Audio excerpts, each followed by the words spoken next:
Nesse vídeo você vê 3 ideias que mudam a vida de qualquer pessoa que vem do livro Hábitos Atômicos. Fala pessoal, aqui que tá falando é o Felipe Alcântara e é o seguinte: todos os anos milhões de pessoas tentam construir novos hábitos. Alguns adotam programas de exercícios físicos, outros pegam aquele instrumento que eles sempre tiveram vontade de aprender e outros decidem finalmente levar a sério ler todos os dias. E algumas dessas pessoas terão sucesso em fazer com que os seus novos hábitos persistam, que eles se mantenham por muito tempo, enquanto outros desistem rapidamente e, consequentemente, fracassam. Mas, independente disso, todos eles vão aprender a mesma lição, de que construir um novo hábito é difícil. Você quer jogar a culpa para a preguiça, ou então para a nossa agenda excessivamente ocupada, ou ao fato de que os nossos telefones tendem a sugar muito do nosso tempo, basicamente da mesma forma que uma máquina caça-níquel tenta um jogador. E se você quer adotar um novo hábito, é melhor você se preparar, porque isso é uma batalha difícil. Felizmente, uma coisa que você sempre pode contar é o fato da nossa economia ser voltada para o mercado. Ou seja, quando tem um problema, as pessoas inevitavelmente vão criar uma solução para esse problema. A necessidade é basicamente a mãe de todas as invenções, como alguns gostam de dizer. E nossa indústria editorial também não é exceção nisso. E essa indústria nos bombardeou com toneladas de livros que têm o objetivo de nos ajudar a criar novos hábitos. Mas de todos esses livros, o meu favorito é o do autor James Clear, o Hábitos Atômicos. Achei as ideias do livro Hábitos Atômicos incrivelmente úteis para adotar a mentalidade necessária para realmente manter hábitos a longo prazo. Então eu recomendo fortemente que você leia esse livro inteiro para você tirar mais conclusões assim que você tiver tempo, que vai ter muito mais conteúdo além do que você vai ver nesse vídeo. Mas basicamente nesse vídeo você vai ver quais são as 3 ideias que mudam a vida de qualquer pessoa que vem lá do livro Hábitos Atômicos. Então, se você gostou da ideia do vídeo, não esquece de deixar o seu like para você mostrar para o YouTube que esse conteúdo é relevante e se inscreve no canal se você ainda não for inscrito, para você não perder nada do que sai por aqui. Então hoje o que eu quero fazer é compartilhar essas 3 ideias chaves que tem no livro, começando com o princípio do que o James Clear chama de 1% melhor a cada dia. Essa vai ter suas raízes no efeito de composição, que você provavelmente já ouviu falar nisso, com o nome de juros compostos. Uma vez Albert Einstein chamou os juros compostos como sendo a 8ª maravilha do mundo. Isso tem um bom motivo. Dado um bom tempo, os juros sobre o seu interesse podem resultar em retornos enormes. Juros compostos é o motivo de que você pode investir R$100 por mês e, assumindo um modesto retorno aí de 7% ao ano, você vai acabar com mais de R$122 mil depois de 30 anos, mesmo que em todo esse período você só tenha contribuído com R$36 mil. E esse é basicamente o efeito dos juros compostos. E acontece que esse efeito de combinação também se aplica ao mundo da construção de habilidades e formação de hábitos. Se você escolher uma habilidade e se concentrar em apenas melhorar 1% a cada dia, o seu crescimento cumulativo de habilidades e as recompensas que você vai ter com isso vão acelerar cada vez mais rápido com o tempo. O livro Hábitos Atômicos ilustra essa ideia usando um gráfico metafórico, que mostra a diferença de pequenas ações diárias em ambas as direções, positivas e negativas. No início, os resultados são minúsculos, mas com o tempo eles aumentam muito aquele saldo de investimento. Agora, tudo isso parece ótimo na teoria, mas como você provavelmente já sabe, o nível de consistência necessário para manter esse crescimento ao longo do tempo é realmente difícil de ser mantido, especialmente no início, quando você está começando a criar esse hábito, quando as coisas ainda só estão dando o primeiro passo. Grandes mudanças dramáticas, tão avassaladoras e insustentáveis como você e eu já sabemos que poderiam ser, são emocionantes porque elas parecem nos impulsionar muito rapidamente. E o nosso cérebro de mamífero realmente adora com recompensas emocionantes de curto prazo. E enquanto isso, o papel de que 1% melhora a cada dia simplesmente não faz muito por nós a curto prazo, que é o que geralmente nos preocupa, mesmo que não gostamos de deixar isso nos preocupar.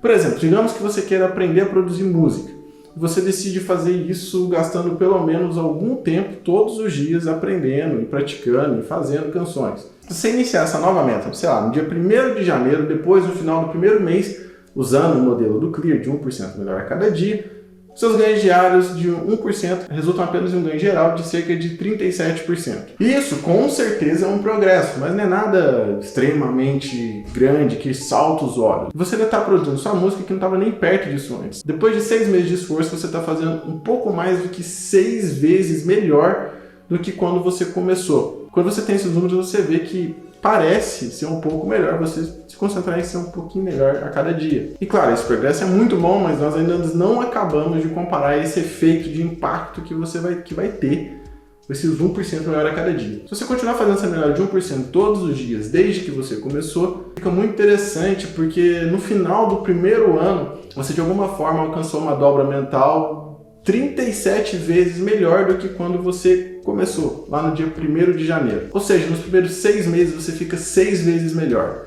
Mas no segundo semestre acrescenta 31 vezes a mais. Claro, a gente não consegue literalmente medir esse 1% de mudanças de habilidades diariamente, mas o conceito ainda funciona aqui e os resultados ainda vêm. Como o Clear escreve no livro, essas pequenas melhorias ou reduções agravam-se e de repente você encontra uma lacuna muito grande entre as pessoas que tomam decisões ligeiramente melhores no dia a dia e aquelas que não o fazem. Claro que tudo isso é muito fácil de concordar na teoria, mas como a gente mencionou aqui antes, consistência de longo prazo é muito mais fácil de planejar do que ser mantido. Como você bem sabe, a maioria das metas do ano novo nem chegam até fevereiro, assim como muitas pessoas não permanecem disciplinadas o suficiente para, continuar investindo por 30 anos, então eles não conseguem ver esse retorno surpreendente. Claro, parte disso pode ser dificuldade direta ou circunstâncias da vida, ou simplesmente técnico. Mas mesmo um hábito incrivelmente simples e fácil pode ser difícil ser mantido a longo prazo se for contra a forma como nós nos vemos. Então, se a gente quiser fazer uma mudança de longo prazo, essa mudança deve se tornar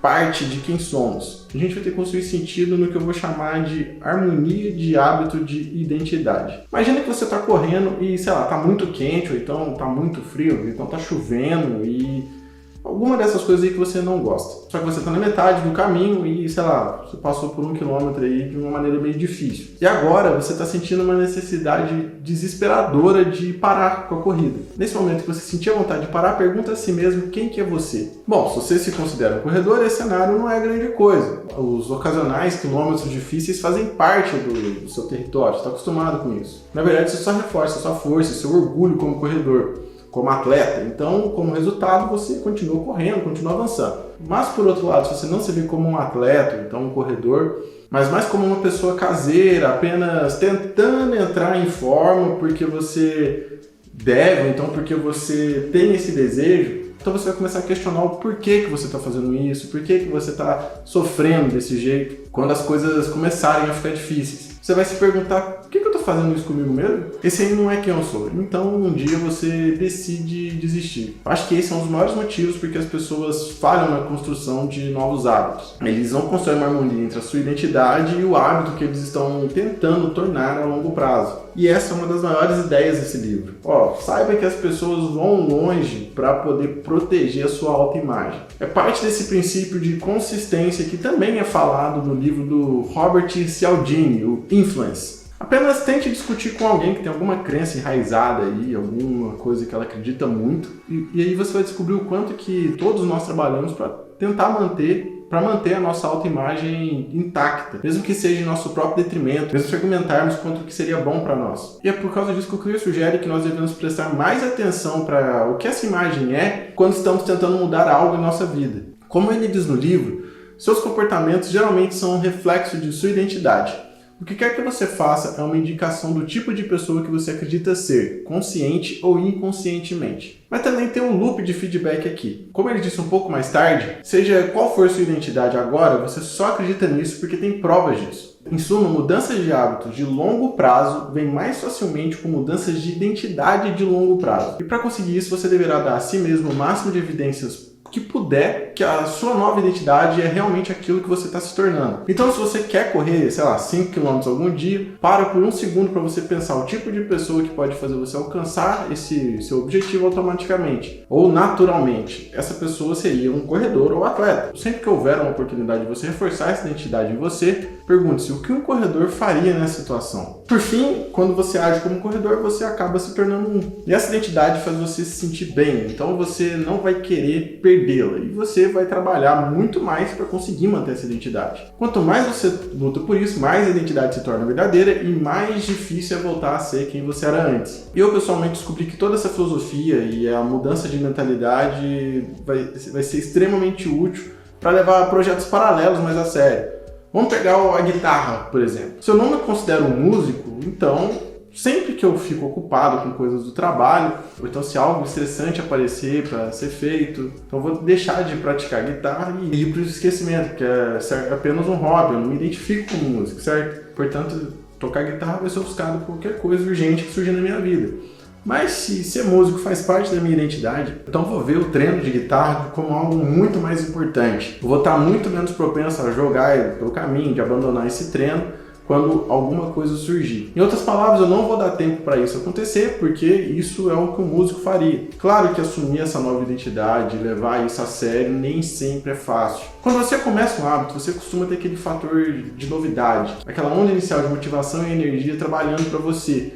Mas essas duas coisas inevitavelmente acabam muito rapidamente. E quando isso acontecer, você provavelmente terá que lidar com a sua primeira falha em algum ponto logo depois. E pode ser difícil esperar isso quando acontece, especialmente se você tende a ter tendências perfeccionistas como eu tenho. E lidar apenas com essa situação é onde entra a terceira grande ideia do livro Hábitos Atômicos. Então vamos chamá-la de democracia do feito. Olha, em uma eleição quase sempre vai ter votos para os dois lados. Dado o número suficiente de pessoas que vão participar dessa votação, é muito difícil que você tenha 100% de votos somente de um lado. Mas felizmente isso não importa, porque para ganhar uma eleição você não precisa de cada voto para que a vontade aconteça. Você só precisa de uma maioria. Como James Clear aponta, cada ação que você realiza é um voto para o tipo de pessoa que você deseja se tornar. Nenhuma instância irá transformar suas crenças, mas conforme os votos aumentam, o mesmo acontece com a evidência de sua nova identidade. Então talvez hoje você tenha votado em você preguiçoso, você que deixou de fazer o que precisava ser feito, você não foi para aquela corrida, você não praticou a sua guitarra, o seu violão, não fez a musculação. Bom, então tá tudo bem, porque amanhã você vai ter outra votação e você pode ter certeza de que o voto foi dado corretamente. Se você continuar assim, certificando-se de que seus sucessos superam os seus reveses, é assim que os hábitos de longo prazo são construídos. Em outras palavras, não foque em nunca falhar, mas em nunca deixar o fracasso se tornar um hábito próprio. Clear, na verdade, tem um termo para isso, ele chama de segundo erro. Você quer evitar cometer o segundo erro, e você pode fazer isso. Então, o seu primeiro erro continua sendo uma votação negativa e permanece ali por fora. Agora tem uma visão oculta aqui que é muito importante, porque contém a interação da harmonia de identidade e toda essa democracia de autoconceito. É que se você não deu voto suficiente para uma identidade particular, então em primeiro lugar você pode não saber se é possível assumir essa identidade. E muitas pessoas assumem que muitas identidades simplesmente não são para elas. Quantas pessoas você conhece que pensam que aprender uma língua estrangeira não é para elas, que aprender um instrumento não é para elas, que aprender matemática complexa ou então engenharia não é para eles? Eu lembro que isso para mim foi um grande problema no colégio, especialmente na parte de redação. Eu tinha muita dificuldade de escrever redação. Eu sempre falava que isso aí não era para mim, eu fazia redação já contando as linhas para poder chegar logo no mínimo de linhas que tinha que ter. E eu falava que eu não era bom naquilo, porque o meu negócio era exatas. Embora eu tenha feito isso, a vida adulta me obrigou a começar a escrever. Eu escrevo o roteiro todas as vezes para os vídeos aqui do canal e acaba que eu comecei a escrever melhor, comecei a ter que fazer redação na marra. E talvez se lá atrás eu tivesse botado voto suficiente naquela identidade de que eu conseguia escrever bem, tivesse mudado muita coisa na minha vida, tivesse feito coisas muito melhores também do que eu fiz até hoje. Então se você tiver com essa dúvida na sua cabeça, se uma identidade é para você ou não, se pergunte quantos votos você colocou nessa sua identidade. O que você botou para ver se realmente é para você ou não. Então faça isso para tudo que você quer aprender, para ver se você realmente está só colocando uma barreira mental para não aprender alguma coisa nova que você tem interesse, que você gostaria de aprender. Bom, esse foi o vídeo de hoje, eu espero que você tenha gostado. Se você gostou, não esquece de deixar o seu like, de se inscrever no canal se você ainda não for inscrito. Eu vou deixar um vídeo recomendado para você aqui no final. Eu espero você no próximo vídeo. Até a próxima e tchau!